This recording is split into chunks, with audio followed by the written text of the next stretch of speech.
अस्सलाम वालेकुम guys, I hope आप लोग बिल्कुल ठीक होंगे। जैसे मैंने पिछली वीडियो में डिस्कस किया कि आज हम पंक्चुएशन को डिस्कस करेंगे, तो हम आते हैं पेडागोजिकल ग्रामर की पेपर नंबर 1 पर। आज हम डिस्कस करेंगे पेडागोजिकल ग्रामर। वैसे ये कोर्स में तो पेपर नंबर 3 है, बट क्योंकि मैंने यहाँ से शुरू किया है आप लोगों को समझाना, तो मैं पेपर 1 इसको बोल रही हूँ। ठीक है, तो हम क्वेश्चन नंबर 4 पर आते हैं। Elaborate the punctuation plays an vital role, vital means important role in comprehending the text. यानी क्या बोल रहा है कि भाई तफसील से बयान करें कि पंक्चुएशन जो है वो बहुत इंपॉर्टेंट रोल प्ले करती है टेक्स्ट को समझने में, यानी कि आपके मैसेज को समझने में। तो इस बात को हमने किस तरीके से बताना है यहाँ पर, हमने सिर्फ सिंपली नहीं बताना, हमने डिस्कस नहीं करना, यस और नो नहीं बताना। वो हमें एक स्टेटमेंट दे रहा है कि भाई हाँ, कि जो पंक्चुएशन है वो इम्पॉर्टेंट रोल प्ले करती है। हमने उसको तफसीलन बताना है कि कौन कौन से पंक्चुएशन मार्क हैं और किस तरीके से ये रोल प्ले करते हैं, किस तरीके से जो है हेल्प करते हैं हमें अपने टेक्स्ट को समझने में। जो भी हमने चीज़ लिखी है, कोई भी हमने फॉर एग्ज़ाम्पल कोई हमने ऐसे लिखा है, तो उसमें पंक्चुएशन मार्क का क्या रोल है, ठीक है, हम उसको किस तरीके से और कहाँ कहाँ पे यूज़ करेंगे, हमने ये सब चीज़ें बतानी है। तो हम शुरू करते हैं डेफिनेशन से। मैं आपको अपने नोट से ही पढ़ाऊँगी और ये मैं सब डिस्क्रिप्शन में भी शेयर कर दूँगी, तो आप लोग देख लीजिएगा। तो पंक्चुएशन मार्क्स से शुरू करते हैं ना। The marks which are use to clarify the spoken language in writing are called punctuation marks. They are 12 in numbers. They are quite distinct except hyphen, comma and epistrophe. ठीक है, अब definition आप समझ लें सबसे पहले तो इसकी।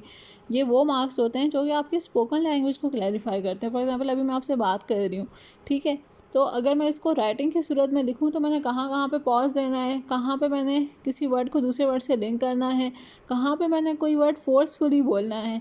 ये सारी चीज़ें जब मैं स्पोकन लैंग्वेज में बोल रही हूँ तो मैं अपनी वॉइस से, अपने नोट से, मतलब ऊपर नीचे अपनी आवाज़ को करके जो है वो आप लोगों को समझा सकती हूँ। लेकिन जब हम रिटन में कोई चीज़ लिखते हैं तो वो हम थ्रू पंक्चुएशन मार्क्स जो है ना वो चीज़ समझा रहे होते हैं रीडर को। ठीक है, तो कौन कौन से पंक्चुएशन मार्क्स हैं? हाइफन है, ठीक है, एक्सक्लेमेशन मार्क है, question mark, apostrophe, comma, semi colon, colon, inverted commas, parenthesis, dash, full stop, capital letters. ठीक है, तो ये सारे हमारे पास हैं जिनको हम डिफरेंट जगह पे यूज़ करते हैं। मैंने यहाँ पे सारे जो है वो डिटेल में समझाए हुए लिखे हुए हैं और जो आपको मैं समझाती जाती हूँ, ठीक है, और नोट्स भी आपको मिल जाएंगे। फुल स्टॉप पर आते हैं सबसे पहले तो। ठीक है, फुल स्टॉप आपको पता है कि कोई भी स्टेटमेंट जब when we complete a statement then we put a full stop at the end of that statement. ठीक है, तो to mark the end of a sentence and that is complete statement. For example all their meals arrived at the same time, और इसके बाद हमने full stop लगा दिया। ठीक है, और इसका एक और जगह पे कहाँ पे यूज़ होता है? To mark the end of a group of words they don't form a conventional sentence but so as to emphasise a statement. ठीक है, यानी कि कन्वेंशनल सेंटेंस मतलब आम सेंटेंस में नहीं, मतलब सिर्फ सेंटेंस के एंड में ही नहीं होता, किसी सेंटेंस के अंदर किसी चीज़ पे एम्फेसाइज करने के लिए भी हो सकता है। जैसे कि it's never acceptable to arrive late. ठीक है, ये कभी भी काबिल कबूल नहीं है कि लेट आया जाए। Full stop, not under any circumstances, यानी कि ये पूरा एक ही सेंटेंस है लेकिन इसमें हमने एक पार्ट को एम्फेसाइज देने के लिए जो है वो फुल स्टॉप यूज़ किया है। ठीक है, और कहाँ पे यूज़ हो सकता है फुल स्टॉप? सब एब्रीविएशंस में यूज़ हो सकता है। फॉर एग्जांपल ETC एट्सेट्रा, जनवरी, यानी कि जो मंथ्स के नाम होते हैं अगर हमने शॉर्ट में लिखने तो उसके बाद हमने क्या लगाना होता है? Full stop. AM anti meridian, please return the form by जनवरी 8। तो जैन 8 को मैंने, अगर जैन को मैंने क्या किया, शॉर्ट करके लिखा है, तो जैन के आगे मैं क्या लगाऊंगी? Full stop. ठीक है, अच्छा, this shop has, another example is this shop has groceries, comma, toiletries, comma, etcetera, etcetera के बाद डॉट है, and is open all day, और ये पूरा दिन खुली रहती है। अब देखें कि मैंने एट्सेट्रा के बाद फुल स्टॉप लगाया है, यानी कि आपने एब्रीविएशंस के भी एंड में फुल स्टॉप लगाना है। ठीक है, उसके बाद हम सेकंड डिस्कस कर लेते हैं कॉमा। कॉमर्स क्या होते हैं? कॉमर्स कहाँ कहाँ पे यूज़ होते हैं? सबसे ज़्यादा तो हम मतलब हमें कॉमनली पता है कि हम चीज़ों को, कोई लिस्ट को अगर आपस मतलब सेपरेट करने के लिए कॉमा यूज़ करते हैं, डिफरेंट आइटम्स को एक लिस्ट की। ठीक है, और हम और भी देख सकते हैं कि क्या क्या कहाँ कहाँ पे मेनली 4 जगह पे जो है ना कॉमा यूज़ होता है। Comma mark a slight pause between different parts of a sentence. There are 4 common occasions on which it is necessary. ठीक है, यूजिंग कॉमा इन लिस्ट, ये मैंने आपको बता दिया है, एग्जाम्पल आपको गिवन है, आप लोग देख लीजिएगा। सेकेंड है using comma in direct speech, direct speech में हम यूज़ करते हैं she said that is not fair, she said के बाद मैंने कॉमा लगाया, ऊपर जो है वो इन्वर्टेड कॉमास और फिर स्टेटमेंट क्लोज, नरेशन में हम यूज़ करते हैं। फिर using comma to separate clauses, clauses में हम क्लॉजेस को सेपरेट करने के लिए यूज़ करते हैं। कौन से क्लॉजेस को? जो हमारे पास कंडीशनल क्लॉजेस होते हैं, ठीक है। If you join me comma I will go, conditional clauses ये हम बाद में डिस्कस करेंगे, लेकिन अभी फ़िलहाल आपको एग्जांपल के तौर पे इनको यहाँ पे देख लें आप लोग, ठीक है। उसके बाद कॉमा का जो फोर्थ यूज़ है वो क्या है? To mark off the part of a sentence, मतलब ऐसा कोई पार्ट सेंटेंस को मार्क सेंटेंस का कोई ऐसा पार्ट मार्क किया जाए जिसको एक्सप्लेन करने की सेंटेंस में ज़रूरत ना हो, उसके बगैर भी सेंटेंस कंप्लीट सेंस दे रहा हो।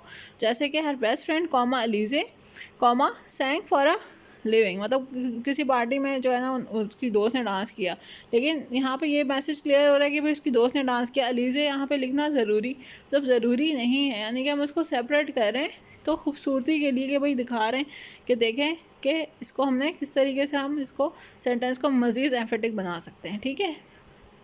यानी कि अगर मैं यहाँ से अलीजे अगर मैं यहाँ से रिमूव भी कर दूँ तो सेंटेंस को एक कंप्लीट सेंस बनाएगा। Her best friend सैंग for a living, ठीक है। तो ये था हमारा कॉमा। तो अब हम नेक्स्ट की जानिब चलते हैं। नेक्स्ट हमारे पास है सेमीकोलन। सेमीकोलन आपको पता है कि किस तरीके से इसका साइन होता है, फुल स्टॉप और उसके नीचे एक छोटा कॉमा होता है, ठीक है। The semicolon is most commonly use to mark a break which is stronger than a comma but not final as a full stop. जैसे कि इसकी साइन से आपको पता चल रहा है कि ना ही फुल स्टॉप है ना ये कॉमा है, ठीक है, यानी कि ना कॉमे की तरह ये स्ट्रॉन्गर है ना ही ये फाइनल है फुल स्टॉप की तरह। It is use between two main clauses that balance each other and are too closely linked to be made into separate sentences, ठीक है। तो ये मैंने आपको बताया था पहले पिछले फिर जब हमने कॉमा का यूज़ देखा था तो उसमें मैंने आपको बताया था कि कंडीशनल सेंटेंसेस में हम इसको यूज़ करते हैं, ठीक है। तो वहाँ पे एक डिपेंडेंट क्लॉज होता है एक इंडिपेंडेंट होता है, लेकिन यहाँ जो सेमीकोलन हम यूज़ करेंगे ना, ये आप डिफरेंस समझ लें, ये दो इंडिपेंडेंट क्लॉजेस के बीच में यूज़ होगा, ठीक है, यानी कि मेन क्लॉजेस। अब देखें example, I have a big test tomorrow, ठीक है, semicolon I can't go out tonight.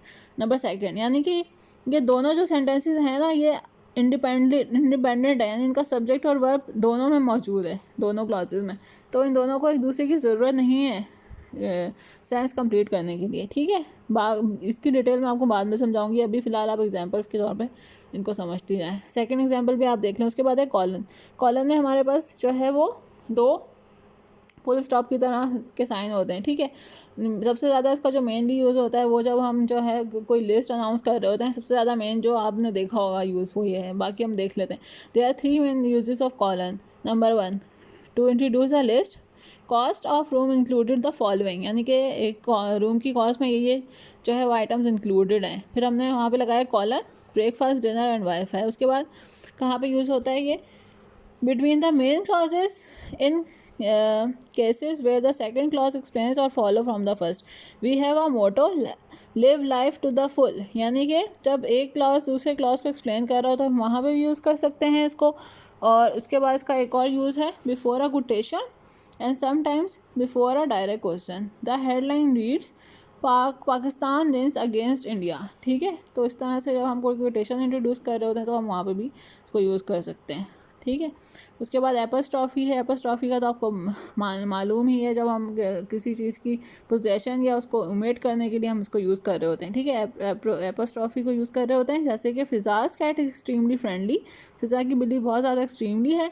We took a day trip to Dixons house, Dixons के घर हमने एक ट्रिप किया। फिर उसके बाद है इसका और एक और यूज़ मैंने आपको बताया ओमिशन के लिए, मतलब कोई चीज़ को हम रिमूव कर रहे हैं, जैसे कोई वर्ड हम रिमूव कर रहे हैं। I am afraid the pi isn't suitable for vegetarians, तो आई एम को आपको पता है IAM होता है, तो हमने इसको ए को हमने रिमूव कर दिया एपोस्ट्रॉफी से। इसी तरह से हमने नेक्स्ट एग्जाम्पल्स में भी आप लोग देख सकते हैं, ठीक है।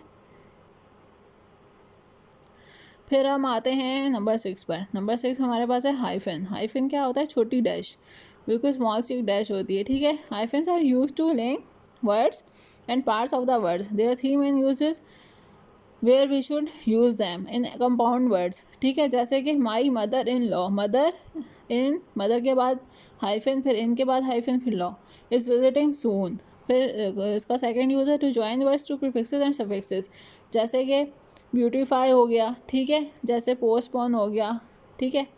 तो the novel is clearly intended to be a post Marxist work, ठीक है। तो पोस्ट मार्क्सिस्ट हमने यहाँ पे यूज़ किया, पोस्ट के बाद हाइफन यूज़ किया और फिर मार्क्सिस्ट यूज़ किया, ठीक है।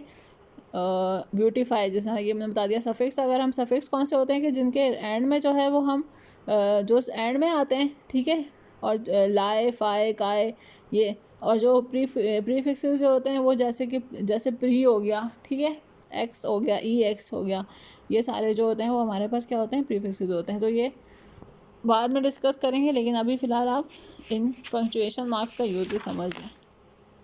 उसके बाद नेक्स्ट इसका एक और यूजेज ये है कि भाई it is use to separate a word. हाँ, सबसे मेन यूज़ ये है जो हम लोग बचपन हो गए हम लोग ये करते हुए आ रहे हैं। इसमें ये होता है कि फॉर एग्जांपल के मेरी लाइन जो है वो ख़त्म हो गई है और लास्ट में कोई वर्ड रह गया जो कि कंप्लीट नहीं हुआ है, तो वो हम उसको अकॉर्डिंग टू द सिलेबल उसको हम ब्रेक करेंगे, ठीक है। तो जो सिलेबल हमारे पास लास्ट लाइन में आ रहा होगा उसको ब्रेक करके हाइफन लगा के फिर नेक्स्ट हम वर्ड नीचे लाइन में लिखेंगे। जैसे कि Americans break the word according to the phonological basis है, जैसे सिलेबल, ये तो मैं आपको बता दिया। एग्जाम्पल पर आ जाए, he found that public transportation was quite good in the city. अब देखें कि ट्रांसपोर्टेशन पूरा वर्ड है ना, लेकिन इसमें कितने हमारे पास सिलेबल हैं, ट्रांसपोर्टेशन, सही, ठीक है। हमारे पास चार सिलेबल्स में इसको हम ब्रेक कर सकते हैं, ठीक है। तो हमने ऊपर ट्रांसपोर्ट पूरा एक दो हमने इसको ब्रेक किया, ट्रांसपोर्टेशन मतलब ट्रांसपोर्ट को हमने वहाँ ऊपर ब्रेक कर दिया और नीचे एशन, और दोनों के बीच में हाइफन लगा दिया, ठीक है। फिर इसके एक और एग्जाम्पल है कि आप लोग नोट्स में देख लीजिएगा, ठीक है। अब हम आगे की तरफ चलते हैं।